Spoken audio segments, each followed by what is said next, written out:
Today we have Deneige here, and she's going to be talking all about trauma and breastfeeding in the Black community. And I'm so excited for this episode. I think it's something that we really need to talk about on the show. And so, just to get started, can you just explain a little bit about who you are, and then we'll kind of go from there. Of course. Well, my name is Dinesh. I'm a mom of two first. I'm a wife. I'm also a registered nurse. I'm from New York. I'm an IBCLC and I am CEO and founder of What the Boob. Awesome, very cool. Um, yes, thank you. So, okay, so let's talk a little bit more. I know you started off with a job in public health. So, what kind of made you want to go into public health, and what were your overall goals with going that direction at first? So I actually started off at working at a public hospital as a labor and delivery nurse in Queens, New York here. And the population that we served, they were majority immigrants, BIPOC people who were receiving government services. And through my experience there for 2 years, I noticed that there was a need for more community-based workers to educate women prenatally on the labor and delivery and breastfeeding experience. Mhm. So I got pregnant and I went on maternity leave. And then once I was on maternity leave, I actually came across the opportunity to join an organization, the one that I work for right now, to serve first-time moms on a community-based level. And that was just ideally what I needed, what I felt passionate about at the time. So the specific agency that I work for right now, again, we serve women in the community who receive government assistance. And some of these women are also in foster care, and we do serve women who are incarcerated as well.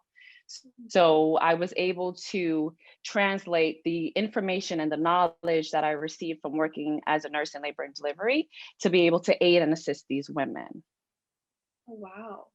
A lot of what you talk about is like the lack of education too in these areas. And so what do Yes. you kind of start with when you kind of do meet with these women and kind of help them out in this kind of uncharted territory? I think for me, it's a little easier for these women to connect to me because they see a reflection of them when they look at me, because that's the majority of the women that I serve. So I meet the women where they are. I don't come in as I'm a professional and I'm coming in as a professional, but I'm not starting off the conversation as someone who is here and you're here just because I hold a degree. So I meet you where you are and I find out what you know and what are your goals, what are your desires, where can I fill these gaps for you that have not been filled? What experiences have you had already? How can I come in and make that better for you? How can I change the experiences you have had already?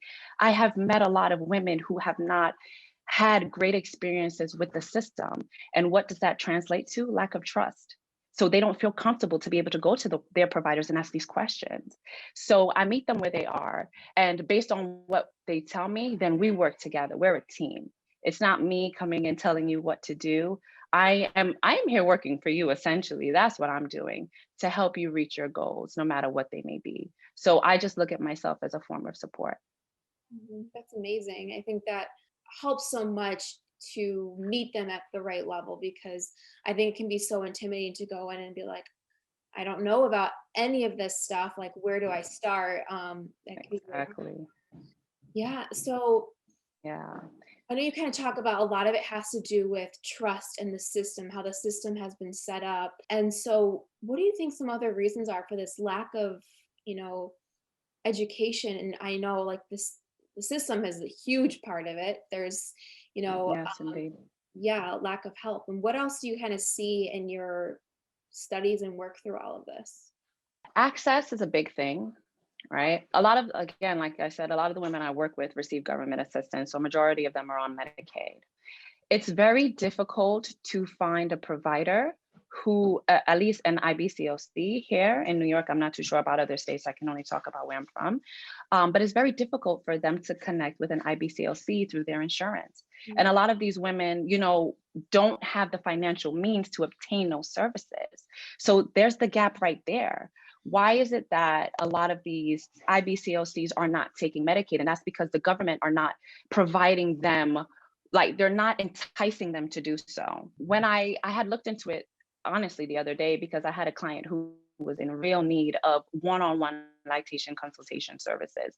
I had to consult with an IBCLC of mine and trying to understand why is it that many of you don't take Medicaid? Because I reached out to so many IBCLCs. And you know why? Because the reimbursement is only $30. That's not enticing for someone, even for I'm a community advocate. So through what the Boob, I offer information to women for free, but sometimes that information that I give requires one-on-one help. And if they don't have the ability to access that because of finances, then they're stuck. Who can they turn to? They Mhm. have no one to turn to. So that's where I feel like I come in and I fill that gap for these women by providing that prenatal education and support. I always, always, always, always tell women, you can always come to me. If you have any questions, you have any concerns, any issues, feel free to come to me. Don't think that, you have to be making this amount of money to come see me. No, I'm going to work with you as best as I can. So Mhm. that's how it goes. That's amazing. And that's such important work. Like you said, like education is so important and the access to it, the education, because, you know, it's out there, but if you can't afford to go to it or you're not told about it, it's not just going to be Mhm. like, easy to find. So this work Exactly.